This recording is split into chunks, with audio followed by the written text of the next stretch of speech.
जय हिंद दोस्तों। तो क्या हाल चाल हैं आप लोगों की।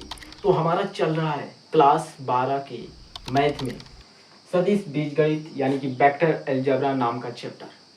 तो इसमें हम जो प्रश्नावली 10.3 में आज हम जो क्वेश्चन 9 को करने वाले हैं।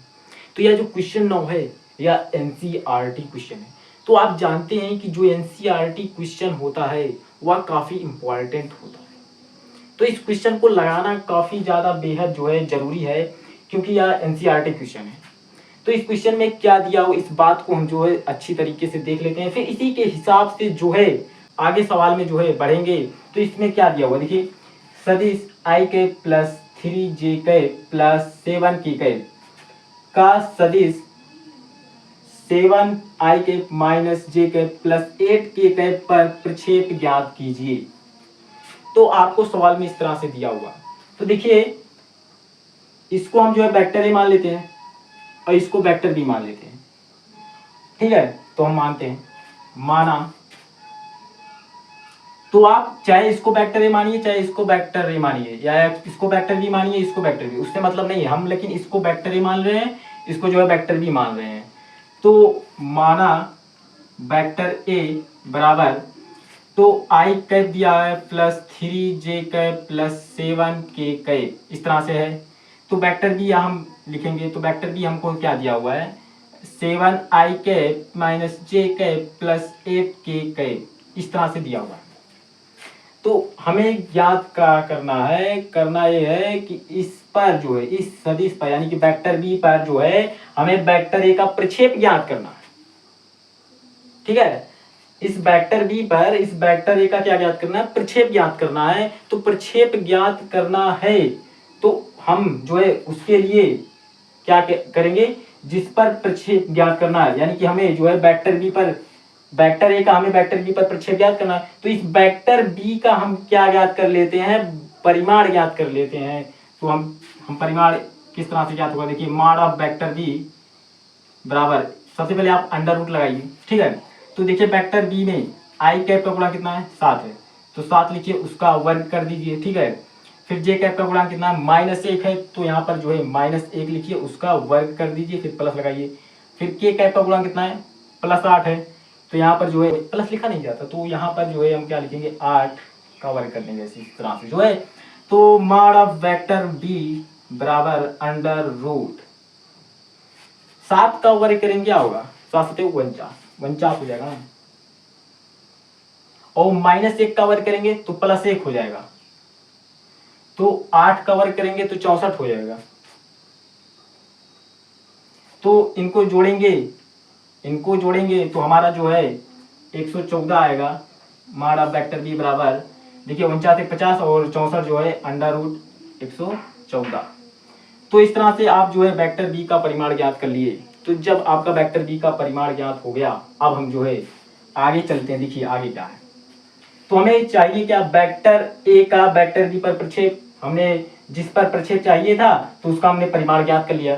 तो अब हम जो है क्या ज्ञात करेंगे, वेक्टर ए का वेक्टर बी पर प्रक्षेप। ठीक है, तो प्रक्षेप का फार्मूला हम जानते हैं कि vector A dot vector B, vector A dot vector B बटे जिस पर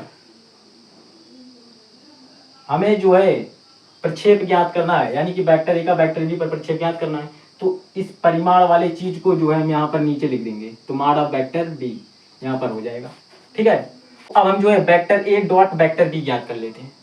तो हम मॉड ऑफ वेक्टर बी ज्ञात ही करे हैं, तो vector A dot vector B ज्ञात कर लेते हैं।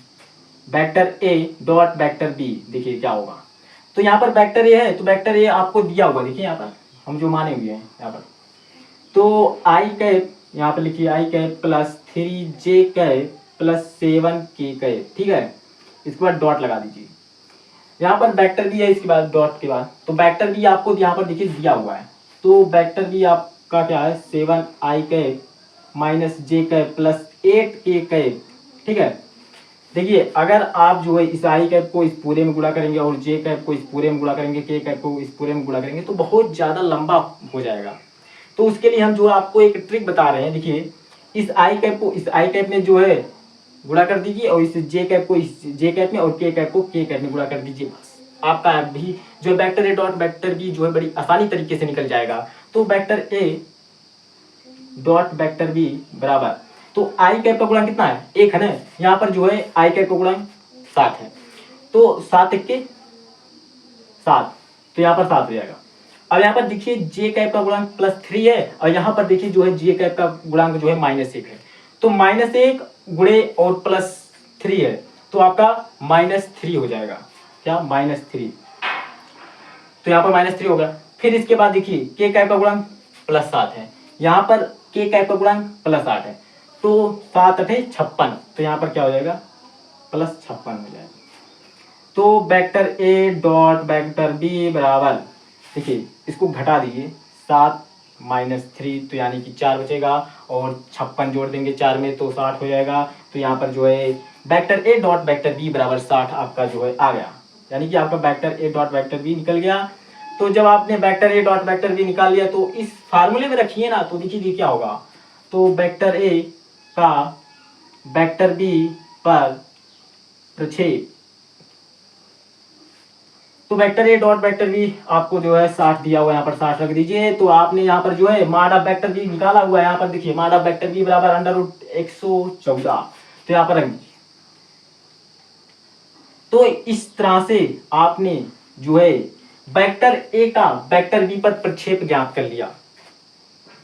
इस तरह से आपने जो है वेक्टर ए का वेक्टर बी पर प्रक्षेप ज्ञात कर लिया, यानी कि इस सदिश का इस सदिश पर आपने प्रक्षेप ज्ञात कर लिया। तो इस तरह के सवालों को जो है आप बड़े ही मजेदार तरीके से इस तरह से लगा सकते हैं। तो आज की इस लेक्चर में बस इतने ही, तो मिलते हैं इसके अगले लेक्चर में।